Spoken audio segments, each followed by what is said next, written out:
Oh.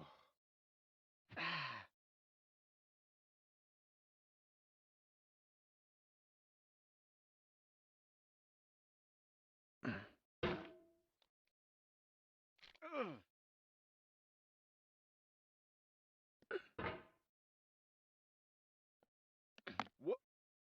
Oh, you just lost a lot of progress. That's a deep frustration, a real punch in the gut.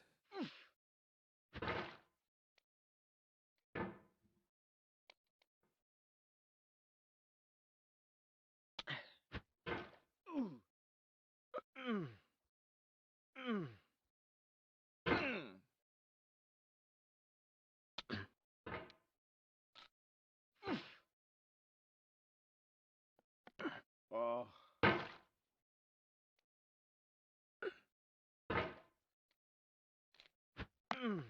There's no feeling more intense than starting over. If you deleted your homework the day before it was due, as I have, or if you left your wallet at home and you have to go back after spending an hour in the commute. If you won some money at the casino and then put all your winnings on red but it came up black. If you got your best shirt dry cleaned before a wedding and then immediately dropped food on it. If you won an argument with a friend and then later discovered that they just returned to their original view. Starting over is harder than starting up. If you're not ready for that, like if you've already had a bad day, then what you're about to go through might be too much. Feel free to go away and come back. I'll be here. All right. Thanks for coming with me on this trip. I'll understand if you have to take a break at any point. Just find a safe place to stop and quit the game. Don't worry, I'll save your progress, always, even your mistakes. This game is a homage to a free game that came out in 2002, titled Sexy Hiking. The author of that game was Jazuo, a mysterious Czech designer who was known at the time as the father of B games. And B games are rough assemblages of found objects. Designers slap them together very quickly and freely, and they're often too rough and unfriendly to gain much of a following. They're built more for the joy of building them than as polished products. In a certain way, Sexy Hiking is the perfect embodiment of a B game.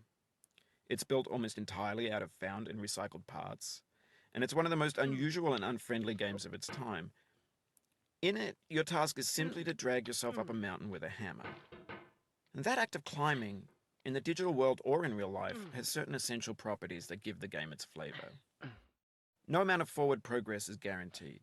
Some cliffs are too sheer or too slippery, and the player is constantly, unremittingly in danger of falling and losing everything.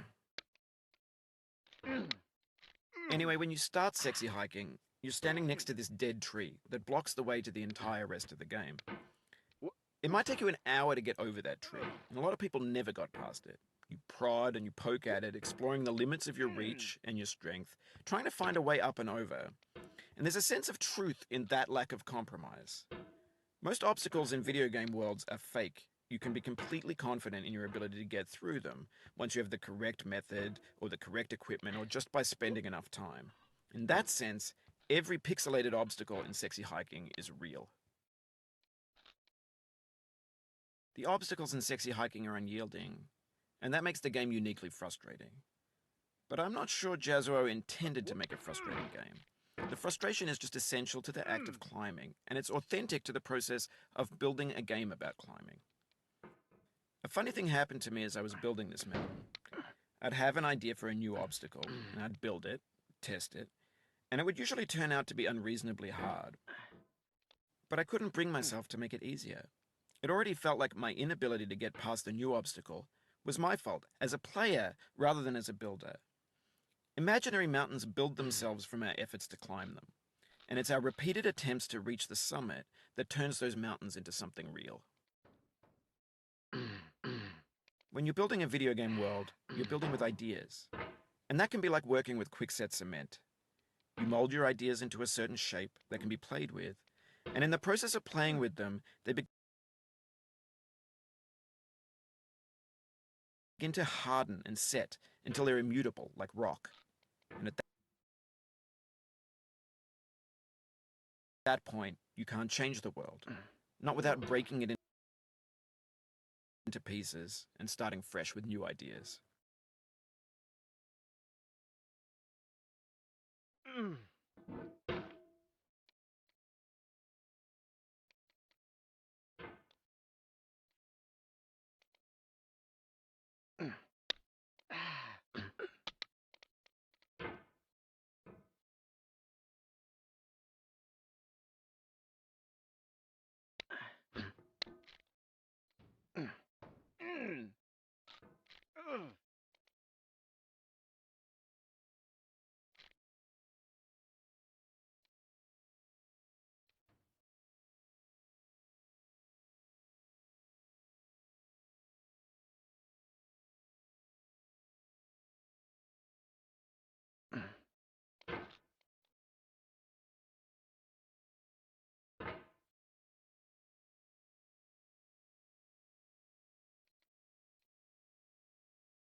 For years now, people have been predicting that games would soon be made out of prefabricated objects, bought in a store and assembled into a world.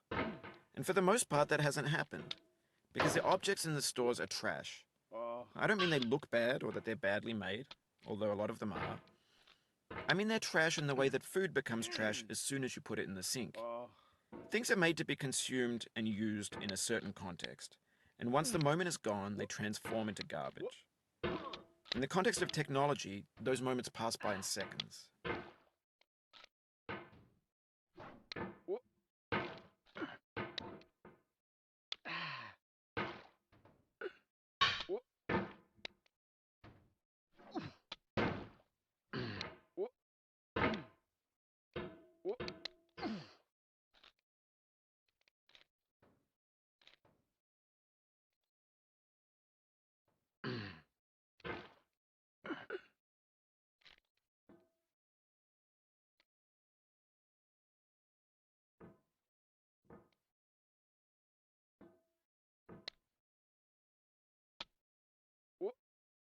Oof, sorry about that.